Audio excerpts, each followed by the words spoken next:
As boxing fans, we tend to overrate the accomplishments of past champions and underrate the accomplishments of current champions today, like Deontay Wilder, Joseph Parker, Anthony Joshua. I wanted to make a video showing an example of this, and I wanted to do it comparing Sonny Liston and Jarrell Miller, where they both had 20 fights. Now, Jarrell Miller has had his power questioned lately when he faced Jared Washington. Maybe he's not the kind of power puncher everyone thought he was. Jarrell Miller has some similarities with Sonny Liston. Not in boxing style, but in the kind of size they are for their era. And Jarrell Miller, at 6'4" and 280 pounds, is the kind of guy that when he fought Jared Washington, made Jared Washington, who's a super heavyweight, look small and skinny against him. And Sonny Liston had the same effect. In his first 20 fights, he was around about 205 pounds, which is still 15 pounds heavier than the rest of the competition around at the time. And further on in his career, he got even bigger. So they're both big guys for their time. And in Jarrell Miller's first 20 fights, he won 19 and he drew 1.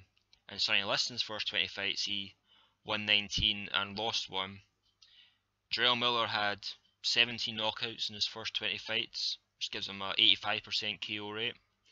And Sonny Liston has 11 KOs in his first 20 fights, which gives him a 55% KO rate.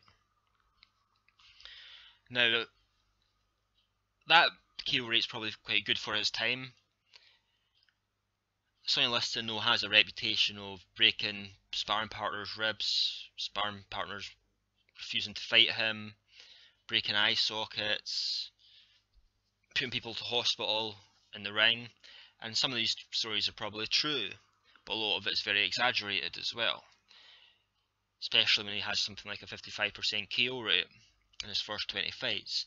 And yes, he probably built up his reputation as a fearsome power puncher after then, before he fought Ali, stopping Floyd Patterson, who he outweighed by quite a bit, maybe about 25 pounds, in both their fights, and he stopped Floyd Patterson in the first round of both fights. And he developed a reputation as a massive power puncher. But even when he fought Muhammad Ali in the rematch, Sonny Liston still only had a 68% KO rate. Not really the kind of killer as we'd know them today. So just to give you a 55% KO rate, just to put into perspective for you, Chris Bird at 20 fights had a 60% KO rate. Eddie Chambers at 20 fights had a 60% KO rate as well. Ruslan Chagayev at 20 fights had an 80% KO rate. And none of these guys are known as really killers in the ring, big fearsome power punchers. And they all had, you know, especially Chris Bird. I mean, people just talk about he had no power, he was just completely feather fisted, and he had a higher KO rate in his first 20 fights than Sonny Liston. Now, Sonny Liston in his first 20 fights didn't fight this great level of opposition that people try and look back and say they do. You know, people look back and say, well, the opponents then were just far more skilled than the current boxers of today. You know, there's no real truth to that at all. I mean, if you look at the first 20 fights of Sonny Liston, there's only one decent guy he actually fought in that time. The rest of them all retired with terrible win-loss ratios. And this one guy that Sonny Liston did fight, he didn't actually stop either. He won by a split decision and a unanimous decision against. I think won 8 and 10 rounds both times. And Jarrell Miller, no, he's not fought a great level of opposition either. The only decent level fighter he's actually fought is Jared Washington, but he stopped Jared Washington. And so it's not a question of Sonny Liston was fighting better opponents. He wasn't. He was fighting the same level of opponents as Chris Bird, Chambers, Jarrell Miller. and Jarrell Miller has a 85% KO rate, and Sonny Liston has a far inferior KO rate at 55%. And when we look at killers today, we're not even talking about Jarrell Miller, we're talking about people like Anthony Joshua, Deontay Wilder, maybe even Joseph Parker. I remember when Deontay Wilder couldn't stop Benjamin Stavern, and people still say it today. They question his punching power. He came up against Benjamin Stavern, he couldn't stop him. So that proves maybe Deontay Wilder doesn't have the punching power. Maybe it's very overrated, even though he's putting people to hospital and knocking them out cold with a single punch. That's the kind of high standard we're setting for the modern heavyweights today.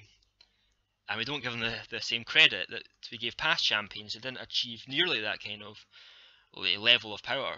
I mean, Anthony Joshua has just knocked out everybody in his path. And fair enough, Anthony Joshua and Deontay Wilder, they've only both got one really good fighter in the records. Deontay Wilder's got Stavern and Anthony Joshua's got Wladimir. But they're still fighting. They fought a far better level of opponent than what Sonny Liston did in his first 20 fights. And even though, just like I said, even though people will probably say he built up his record as a scary power puncher after his 20 fights, when he fought, just like I said, Muhammad Ali in the rematch, he still only had a 68% KO rate. He would not be looked at as a killer today at all in the ring. So that's all I wanted to do a video on. I just wanted to give people a little bit of perspective, and maybe give the current champions of today a lot more credit than we actually give them right now.